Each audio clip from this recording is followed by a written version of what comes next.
Scan for Sovi, your AI bestie. I got your back. Concavity gets easy when you connect the graph, derivative behavior, and mean value theorem. So watch this and lock in the right slope range. Since the graph is concave down on open intervals 0 to 2, its slopes are decreasing there, which means as x moves right, the derivative values get smaller.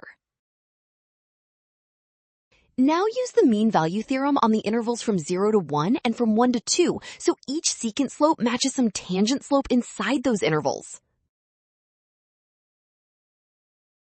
Because those interior points are on opposite sides of 1 and slopes decrease, the slope at 1 lies between the two secant slopes, giving option.